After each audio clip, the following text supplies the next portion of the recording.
The amazing thing about big stories is when you split them. You get these smaller lumps of coal.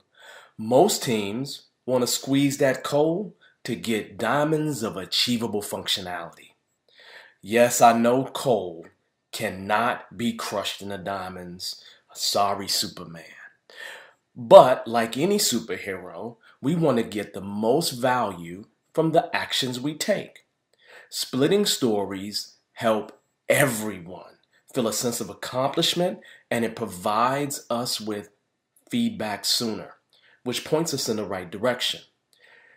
I am going to present to you a few strategies, but don't think it's easy. These strategies can help a bit. Some of these strategies, they're just obvious, but others are less intuitive until you dig a little deeper. Now, I can't guarantee that things will run smoothly for you, nor am I saying that you can't do anything else. You may have run out of patience, your imagination could be drained, or politics just simply got you hemmed up. And yes, like somebody just sold you into a sweater, that kind of hemmed. Generally speaking, you want to use a story that is small enough to be completed in a single sprint or a short period of time. Let's examine some of the main strategies used for splitting stories: workflow based, user based, and then when all this fails, you need to just get some feedback. Let's get started with the workflow based strategies. The user workflow strategy is a way to hit it out the park. Understand that most products are designed so that the end user follows a certain workflow to achieve their goals. For example, an online shopper using an e-commerce platform has this story. As an online shopper, I want to pay for my order so that my items will be shipped to my home. At this point, you can map out the user's workflow and begin splitting stories according to actions which must occur. For example, how is the order confirmed? How does the customer receive a notification? How is their payment processed? How are they invoiced? These actions and many more provide splitting opportunities. Though this is a pretty simple example that many of us Amazon and eBay or general shopping website any place will find familiar, it still holds relevance. If you are stuck, think about what to do next after the customer completes that story. Then the step that comes after that. And then the step after that, and then one after that, and so forth and so on. I think you get the picture. It does not stop there. Don't forget about workflow deviations. I think of these as branches from the main workflow, or think about it as branches from the trunk of a tree. There are some deviations which could occur in this workflow, and these deviations must be considered as they may happen from time to time. Remember, all of our customers don't behave in the same exact way.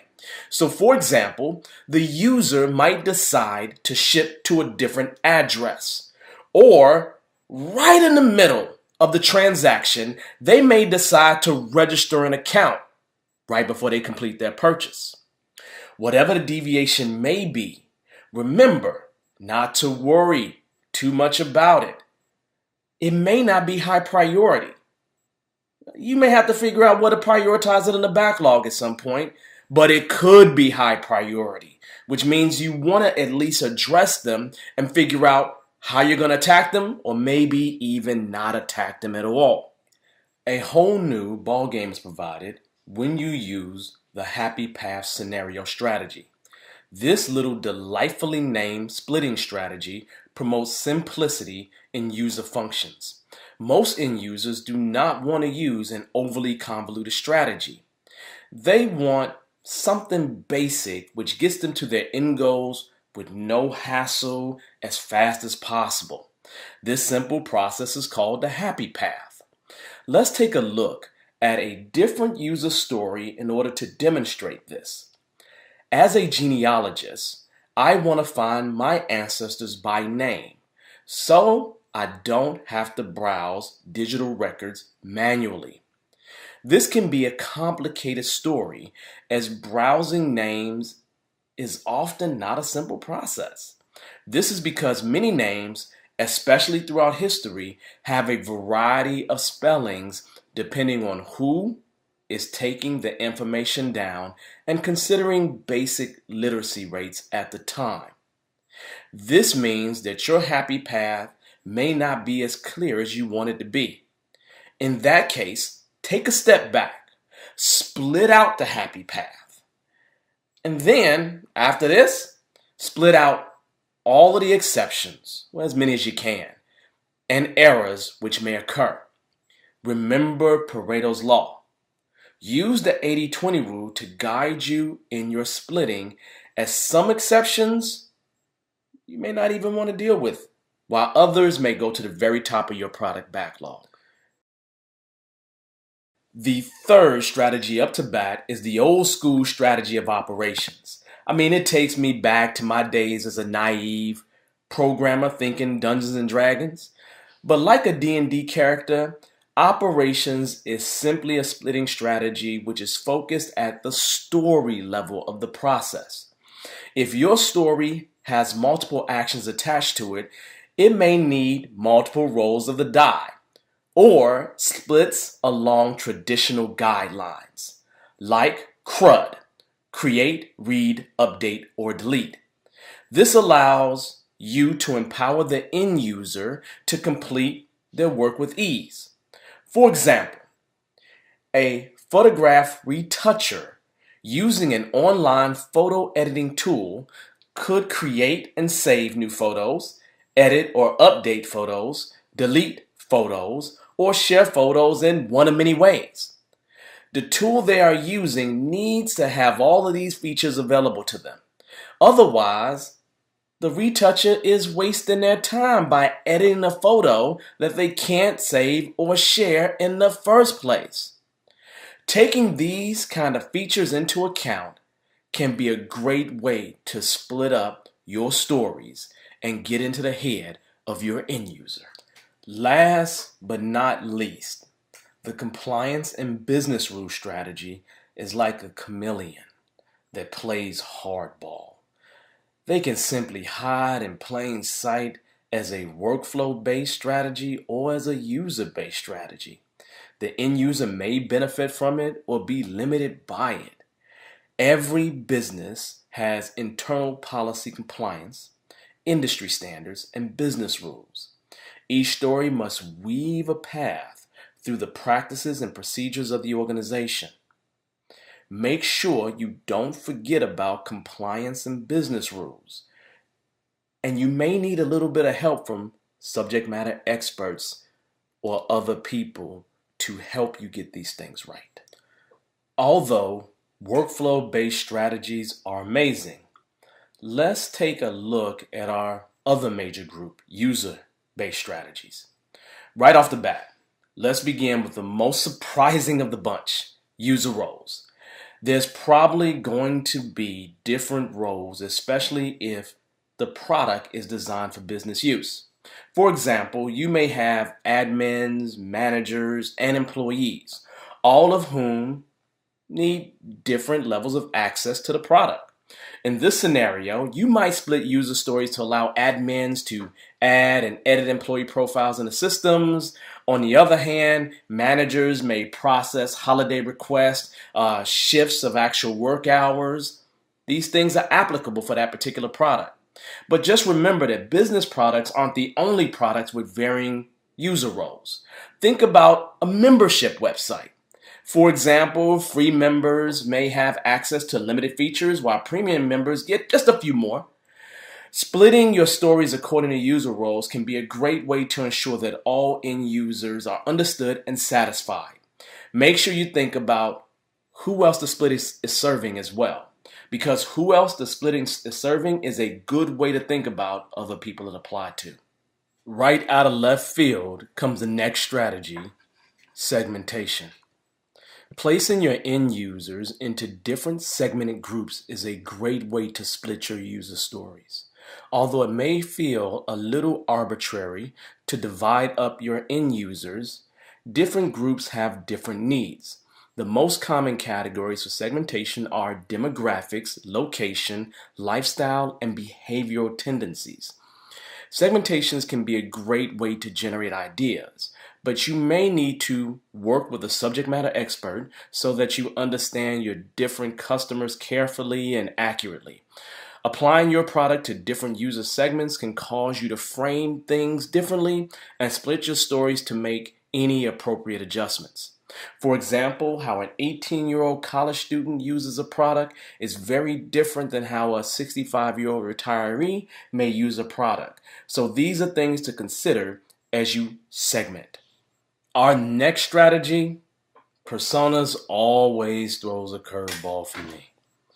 Personas go hand in hand with segmentation, allowing you to create a cast of characters, aka personas, who are likely to use your product when it is finished. Although you may use this thought process to split your user stories, a team worth their weight in salt should ideally create personas at the beginning of any effort. This is my biggest downfall actually in just about any effort that I work on. Even though your personas are not real, they represent a very real segment of your target market. It may seem strange to pretend about your customers, but understanding what your fairy godmother likes versus what a wooden boy with a long nose like is important. Yes, they don't exist. Nonetheless, realistic personas are a great way of splitting up your user stories to accommodate the needs of different users with specific problems. The truth is, it takes a heavy hitter to deal with cross-cutting concerns. Put simply, cross-cutting concerns refers to aspects of your system which affect multiple levels of your architecture and must work properly for the rest of your product to operate in a safe and proper manner.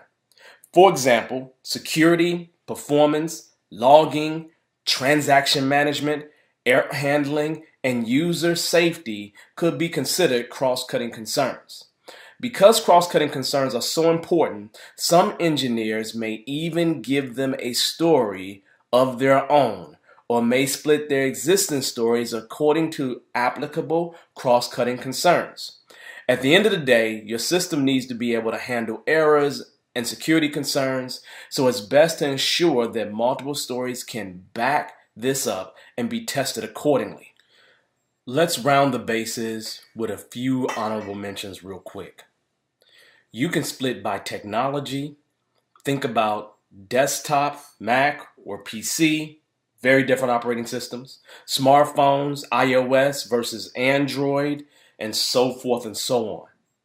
Splitting by specified search filters and parameters. Think about reports, client information, inventory like shoe options. Splitting by optimizers and acceptance criteria. Things like a restaurant type, various upgrades, what neighborhood something is in, and so on, are good ways to think about splitting. But you may have to investigate those things a little bit more for yourself. If none of these strategies work for you, you can always hit a home run with feedback. At this point, some teams may decide to create a spike. This is a time-blocked research task which has measurable goals, allowing the team to handle all the formalities of defining, refining, maybe even vertically slicing the story afterwards. However you decide or you choose to split stories, make sure that your methods are appropriate, relevant, and preferably backed up by a ton of research. I know it can be unsettling braving people's opinions, but it just may be something that you need to do. In conclusion, splitting stories is not always as intuitive and obvious as we want it to be. You may be filling yourself with anxiety and concerns. I'm here to tell you just to stop it. As with anything, practice makes us not so perfect. So over time, you'll awaken that third eye and find the best way for you to split stories. Of course, sometimes you're going to choose the wrong strategy. I've done it a million times. That's okay. Just be sure to learn from it and move on. Ideally, we should all attempt different ways of splitting stories from a variety of methods. We just don't live in an ideal world, so be prepared for a real world to hit you in the face. I hope you've enjoyed this almost complete guide for splitting stories. Don't forget that the whole point is adaptability and flexibility. Remember to search tirelessly for that 80-20 sweet spot that's going to maximize your return on investment. One of the things I want to just let you know about is that we do have a companion article that will give you way more information, as well as an infographic just in case you need just a short synopsis. You'll find that information right here on the screen. Until next time, my name is Devon Morris. Peace out.